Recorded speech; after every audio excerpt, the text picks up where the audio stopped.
as Charles said, we don't get a chance to share often, and there's many things you may not know that we do for our guests. My role is facility safety and accessibility, and I have a team based in Florida. We support all of our parks worldwide, so I support Florida, California, Paris, Tokyo, and Hong Kong in both safety and accessibility. So I have a small but mighty team that helps us get it done. So today I'll go through just a high-level overview of our accessibility services, things we do for our guests and how we listen and respond to our guests, give you some idea of the feedback that we get from our guests, talk about a few of the awards that we've gotten, and then some of the benchmarking that others have done as we try to help everybody else improve their accessibility outside of Disney. So first, one of the core concepts, one of the overarching philosophies that we practice is we practice and look at things from a guest service standpoint. We of course meet all the local codes and requirements wherever we build worldwide, but by focusing on great guest service, that drives the kind of results that you'll see, and I'll share this morning. So it's not about compliance, it's about guest service overall, and that was instilled from the early days of Walt. We knew we wanted to have a very broad demographic, both in terms of age and ability, coming to our properties, and that's an important driver for us, is to drive what we do and why we do it.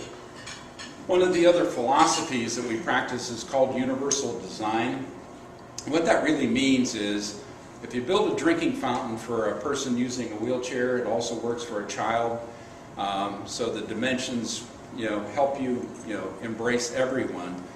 We have Braille maps, as shown in the picture on the right, in our parks, and those are the regular guest maps that you would get coming through the main entrance. They have tactile features on them, and they have Braille relief, so someone who's blind can go up and use the map to get information, as well as everybody else can use it too. So we practice that. Curb cuts help not only moms pushing strollers, it helps guests using wheelchairs, but it also helps our third shift cast wheel maintenance carts around the property too. So universal design is a good concept of practice. I'll go through, as I said, real high level. I'll touch on what we do in our transportation, what we do for our resort properties, some unique things we have in our sports and recreation line of businesses, touch on our Disney Cruise Line, which we also support, and our theme parks overall. And most of the attributes you see, that we have at Walt Disney World, we've also got at our other parks, domestically and internationally. But most times we'll try it here first. Since my team's in Florida, I can do that, right? Transportation. Every form of transportation we have on the property is accessible to guests using wheelchairs and scooters. Our ferry boats, our monorail, our buses, and our resort watercraft that transport guests from the hotels to the main entrance of our parks. In our resort properties, we have a good mix of rooms that have wheel-in showers. We also have tubs if guests prefer. Some of the unique features, we have a thing called a room kit that we can loan to a guest that has a hearing disability. It's got a little light annunciator that if someone's coming to the door and knocking, they can push a bell and it lights a light. If they need text telephone or even video phones, which is more common today for the deaf community to make phone calls and communicate out of the room. In fact, many use Blackberries and text messaging overall. So we have a variety of service needs, a variety of services that we offer at our hotels. One thing you may not know, the golf courses here on property are accessible. We have a special cart that's adapted for a person who has difficulty walking. They put the clubs on the front of the cart. It's got a special seat on it. When it rotates, the canopy goes down so they can position the cart near the ball and strike the ball. And it's designed to go on the greens, it's designed to go on the tee boxes, so the guests using the adapted cart can get wherever they need to on our courses and play around a golf. And we get a few regulars that come back all the time because they know our golf courses are accessible. One unique feature that we have at many of our hotels, and if we build a new one or rehab a feature pool in our park or in our water resort resorts, we make it have a sloped entry for a guest using a wheelchair. And we have specially adapted chairs, we call them aquatic wheelchairs, that a guest can borrow for their length of stay or while they're in the pool. And we find get a great amount of positive feedback for having that feature. In addition, we also have pull lifts, and we have accessible stairways with railings on both sides for guests that have a little bit of trouble getting into the water at many of the other pools. But that's a very unique feature that we have, and we're pretty proud to have it.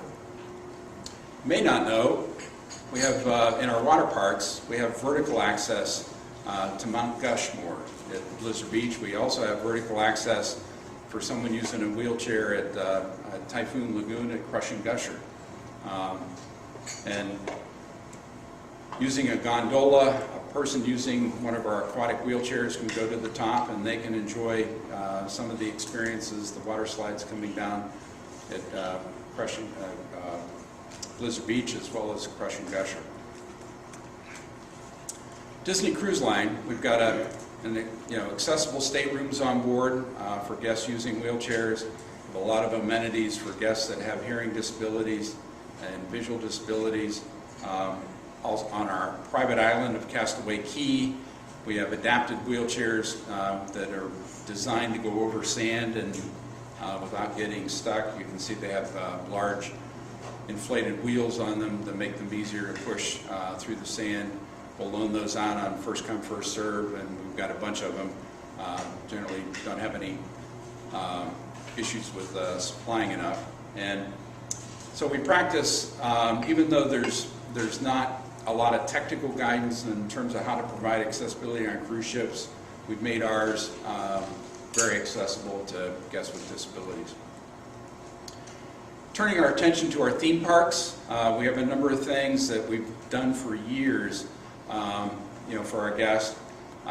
Some simple things like having parade viewing areas, so a guest using a wheelchair can pull into a space where their sight lines are not blocked. We have a number of those positioned around the parade routes of our theme parks for guests to use. And again, it's first come, first serve. We have places that are blocked off and a cast member there to staff it, to let the party in, to enjoy the parade. One unique feature, we have in our parades, we have a Grand Marshal vehicle. We made that wheelchair accessible because we go out into the crowd and we pick a family to be the Grand Marshals for the parade for each day. And if someone's using a wheelchair, we want them to have the experience as well. And it's really served us well since we rolled it out. One of the unique things we do, just to make sure we get it right when we design and build, and my team will partner with the Imagineers, and as we build a ride or adapt a new one, or adapt a classic one, and you'll see a few pictures of those, we use our cast members to help us. We have cast volunteers through our team called Cast Able. It's one of our diversity groups that we have on the property. And we'll look for volunteers that come out, and a couple of pictures here. One of the cast members at Disneyland is helping us, giving us feedback on the transfer accessible vehicle that we built for Dumbo. Another cast member is giving us feedback on the transfer tier that we built for Disneyland Splash Mountain. So both those rides are accessible to a guest using a wheelchair. And as we built and designed those amenities and those services, we've gotten our cast members to give us feedback on how to do it better than we would have otherwise. Here's a great example. This is Expedition Everest at Animal Kingdom, and Expedition Everest has a transfer accessible vehicle. Most roller coasters are higher dynamic rides. You really can't maneuver and put a wheelchair on board because the ride dynamics are such that you really have to have better containment for the guest, but we offer a transfer accessible vehicle at rides like Everest, and even in this particular case we have a unique feature called a practice vehicle. It's a vehicle that's out near the entrance of the ride that a guest can go and basically practice and rehearse the transfer or see if they are able to do it rather than waiting in line and having an embarrassing experience trying to get into the vehicle or try to get out. So they can try it, and I'll show you a little video clip of how that works. Plus we have some signage out there on a typical way or a technique to get into the vehicle. So let me walk you through it. So this shows the practice vehicle and the little sign. You can see the guest transferring in. The side of the vehicle rotates out. It's a door that swings away to reveal the seat. So there's a dad and his son trying the vehicle out. Now they're at the actual Expedition Everest load, and they'll very similarly transfer into the vehicle. Our cast members will take the wheelchair and take it over to unload. The door is latched and secured, the lap bar is in place, and off they go. And I've cross-U'd. We have a thing called cross-U where during peak times, we get to go out into the parks and help our frontline operations cast. And I've stood by Expedition Everest and just talked to dozens of guests who give us just high marks for that vehicle. In fact, I had one dad that came around about 3 times, just to ride it. Here's one of the classics. We've gone back and adapted our classic rides. Here's Big Thunder Mountain for both Disneyland and California as well as Florida. We've adapted it with each train has a vehicle on it where the side bolster swings down to form a transfer tier. Have the foot bolster swing away so someone can maneuver their feet into the vehicle. So it's a very uniquely engineered solution to provide access that we worked hard on with our Imagineering team. But it works well. We've gotten great feedback from our guests on it. Here's a newer ride at our Hollywood studio and also at our Disney California Adventure Park called Toy Story Midway Mania. If you haven't seen it, make sure you do. It's just an awesome experience overall. But in this particular case, we tried something new. We built what's called a spur track. Sometimes it takes a guest using a wheelchair a little bit more time to get on board, and we don't want to put pressure on our guests to have to transfer quickly or meet some sort of time limit or deadline. So we had a spur track built where the control system takes the accessible vehicle offline to load the wheelchair. And we also put a seat on that vehicle, so if we're not using it for guests using a wheelchair, we can put a seat on and use it for everybody else. But we can take the seat off, give the guests as much time as they need to load, get everything in place and ready to go, and then the computer calculates a little opening to put the vehicle back online, and it really works well. We've done it on several rides. We even have outfitted one of our classic rides, Disneyland Space Mountain, also has a transfer position where we can take a vehicle offline and let a guest load into it. So it's one of those concepts that we'll do some modeling around to find out if we get some benefit out of it, and if we do, we implement it when we build a new ride overall. One unique feature on our Midway Mania that you may or may not know, so if you go out to check it out, make sure you push the CC button. But if someone who's deaf wants to ride, they can ride in any vehicle. So we've adapted every single vehicle with a closed captioning push button on it. So if you're hard of hearing or if English is not your native tongue, you can push that button and captioning appears on the screen. So as you go from scene to scene, the instructions and the gag that you're approaching will come up and print out with onboard captioning on every single vehicle. So that's one thing that many don't know that we've done, and I like to point it out. Very unique feature. In our classics, as I mentioned before with Big Thunder Mountain, Here's a classic. We've gone back and retrofitted with a wheelchair space. And again, the slower, more docile rides will be the ones that will adapt for wheelchairs, and then the more aggressive rides will adapt for transfer positions. Here's a good example of one that we've adapted for a wheelchair space, and let me show you how it works. Stop was the famous jungle cruise. This attraction is a free-flowing boat ride through some of the nastiest wilderness this side of the Amazon. Normally, this would be incredibly difficult, if not impossible, for a person in a wheelchair to get in and out of. But with a little bit of creativity and some simple technology, there was no problem. But you can see it's very difficult chore trying to get someone, allow someone to remain in a wheelchair as they board a boat like this. We had to put a lift on board and a rotating turntable, as you see here. So the guest traverses in and then is positioned in the center of the lift. Brakes are locked. Now the ramp bridge plane is closed up. And it rotates into position so that the guest is facing forward as they ride the ride. And now it lowers down into position so they're in eye level with the other guests riding their attraction. And that we have that design not only here in Florida, we have it in California, and we also have it in Hong Kong at our new jungle cruise that we built over there. And we're talking to the other parks about doing the same.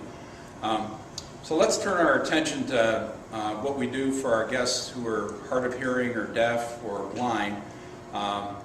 First, in our theme parks, we have scheduled sign language interpreters that we publish a schedule each week. We have sign language interpreters that go to scheduled locations at every park at least twice a week, except Animal Kingdom, that they only have one day left to go there. But we've actually, and it's up on the media site, I think, Soraya, right? Mm-hmm. We've created dozens of special signs that were created, that we had to create to communicate our characters and some of the locations like Magic Kingdom and Pluto and Goofy and Mickey Mouse. So it's fun to see those signs. So there's one of my team members was videotaped doing the signs, and it's up on the Media Relations website if you'd like to go see it. It's pretty cool. www.publicaffairs.com. There you go. Just type sign language. And we actually had a lot of media picking up on it, so it's a lot of fun. One of the things that I want to point out that, again, the guest service philosophy is driven what we do, and not necessarily the regulations and ADA and all the rest of it. Because we started doing things to help our guests who are hard of hearing and deaf back as early as 1982. In fact, when Epcot opened in 1982, we had wheelchair spaces on board. Some of the rides, like the energy attraction. We also had assisted listening in our theater type attractions in 1982, long before the ADA was even thought about. So it's important to realize that. One unique thing that we have at our fixed seat attractions is a technology called reflective captioning. And it's easier to show people what that's all about than it is to talk about it, but it's basically, if you imagine a rear view mirror like on your car, we offer the guest this discrete device that's placed in front of them. Then in the back of the theater will be the reverse or the mirror image of the text. So the guest will position this, adjust it so they can see the caption board on the back of the auditorium and basically get the caption content of the show. So it's very, very cool, very discreet, works well for our guests who are deaf or hard of hearing. And our cast members keep these stored a little backstage, so if you need the service, you ask for it and we'll bring it out and provide it. In our pre-show areas, there's monitors that are marked with closed captioning. So we have activators or technology that we can activate those caption screens for guests who, again, would be hard of hearing or deaf that would need the caption on those video caption monitors. One of the challenges was, we had to create a way to deliver the stories and the content of our moving rides. If you can imagine, there's not a fixed technology like Rear Window or any other technology that was out in the marketplace that would enable us, to tell the story of Winnie the Pooh, for example, as you rode Winnie the Pooh. So we invented a device. It's a handheld device that we rolled out in the early 2000s with this handheld technology. And I'll pass this around so you can have a look at it. But it's a ruggedized device. It has a variety of technologies built into it. So we have a receiver in it so it can receive amplified audio. It's got the ability to activate those CC monitors at the front of our park or the attraction entrance. We have handheld captioning, and I'll talk about that in a minute. We have a new service that we rolled out in the last couple of years called audio description. So we began with our journey with the technology in 2001 so we could provide the stories, the rich Disney stories on our moving rides and attractions, and it has really been received very well. So why don't I pass this around and you can have a look at it. There's a little activator.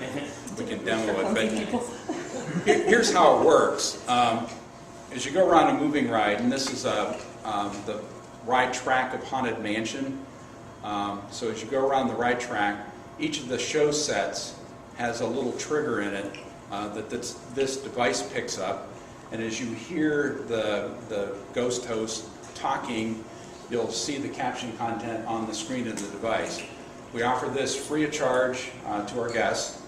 They just go to guest relations and sign one out. We ask for a deposit, a nominal deposit, so we make sure we get the device back at the end of the day, although it would be totally useless to anybody that wanted to take it out of the park, but it just helps manage that. But it just offers a very cool service that we're pretty proud of. Here's how it works on the screen. We find it delightfully unlivable here in this ghostly retreat. Every room has wall-to-wall creeps, and hot and cold running chills. Listen.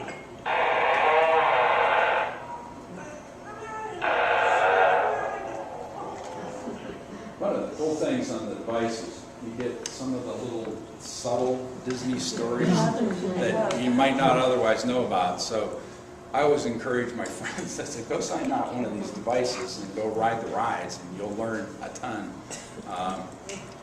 that you wouldn't otherwise have known unless you have ridden the rides thousands of times. So it's pretty cool. So we're pretty proud of that service and have gotten a lot of really positive feedback from the deaf community on the ability to get the Disney stories as they go around the parks. And one of the things that we wanted, one of the other challenges my team had is, okay, how do I help the blind also get the story, right? We have very rich architecture outdoors, and we have just cool stories indoors. They can hear what you and I can hear, but they can't see the show sets. So we came out with a new service called audio description. I'll show you how the indoor service works that we began and rolled out in 2009. And again, it's all on that device that gets configured at guest relations, free of charge to the guest. Here's the audio description. Our dune buggy rotates and we face backwards. To our left, a knight's armor guards an endless hallway. On our right, wilted flower arrangements surround a coffin. An eerie light escapes as bony hands push up the lid. We pass into the corridor of doors. The eyes glare out from the wallpaper, and bulging and restless doors line the passage. Several doors have door knockers that resemble spiky weapons. They tap on their own. So again, using that service and listening to the narrator in between the audio spiels by the ghost host, you just learn a ton about Haunted Mansion or the other rides that are equipped with the service. And by the way, if you pick up and I was going to bring a stack, and I apologize for not, but I know Zariah and the other partners can get you them. But there's a map, just like we offer, everybody else has a map that offers and explains the services we have for guests with disabilities on it. So it points out all the locations that have these technologies in it. If you care to get one, or if you sign out one of the devices, you can go around the parks and have the same experience. So the next challenge was, we've got indoors covered at our attractions, so we tell the rich stories we tell for those that are blind, and we rolled out a new service in 2010 with the outdoor piece. And this technology seamlessly switches. The guests don't have to do anything as they walk around the park. Outdoors, the device is receiving GPS information, so as you walk into a zone or a new land, a little vibromotor will vibrate to tell you that there's content. And if you choose to listen to it, you can push the button and hear a description of where you are. And it describes, again, if you're standing in front of Cinderella's castle, it will describe Cinderella's castle. If you want more information, there's an audio menu. You can drill down and get additional information about Cinderella's castle or the land that you're in. It'll tell you what attractions are nearby. It'll tell you what food and beverage locations are nearby. It'll tell you what merchandise shops are nearby. And most importantly, for the blind community, it tells you where the nearest restroom is. We've gotten a lot of feedback. As we developed this technology, we've brought in a huge amount of groups. We had a lot of community interaction, looking at prototypes and giving us feedback. And we developed the audio menu based on a lot of the feedback from the blind community. Here's a picture of the American Council of the Blind visiting back in July of 2009, where we've gotten a lot of great feedback from them on the device and the technology. It's got tactile buttons on it, as you notice when it's passed around, and each button, the tactile buttons are a different shape, and as we explain to them what the buttons mean, it's extremely intuitive. In fact, it's easier, we find, to let someone who's got a visual disability use the device than it is to explain to a sighted person. It takes a little bit longer for us to figure it out than it does the blind, because it's very intuitive for them. Here's how the outdoor service works. welcomes us into the Magic Kingdom Park by way of nostalgic buildings, restaurants, and shops. At the park entrance, we're greeted with a colorful flower bed, landscaped in the shape of Mickey Mouse's face. We make our way into the park by passing under the Walt Disney World Railroad. Beneath the station, posters line a wall, giving us a sneak peek of the attractions that await. On a bench in the middle of Town Square, a life-size bronze statue depicts Roy O. Disney sitting beside Minnie Mouse. Guests are welcome to sit beside the smiling pair. So that's a little sound clip as you enter into Magic Kingdom. Gives you a sense of what the outdoor experience is all about. One of the things that we're really proud of, and I was telling somebody at that was sitting next to at the breakfast table, that the guest letters really make a difference. I see every single guest letter that touches accessibility, both domestically and worldwide, and the feedback that we've gotten is just phenomenal. In fact, one that is one of my favorites is we have a blind annual pass holder that probably bought the first gold annual pass for both Disneyland and Walt Disney World.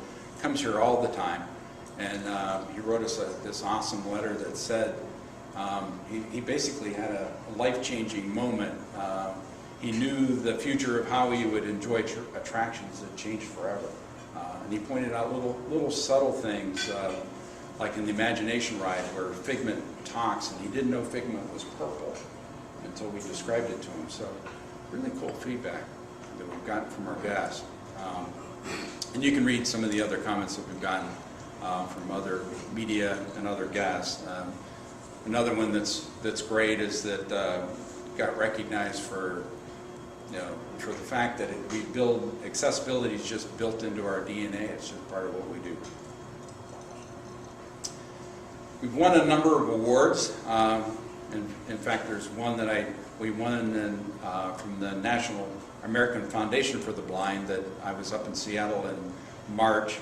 So we got recognized for the audio description service and didn't have quite room to put it on the slide, but one of my favorites of all these, you know, even recognized for barrier-free public toilets in Hong Kong.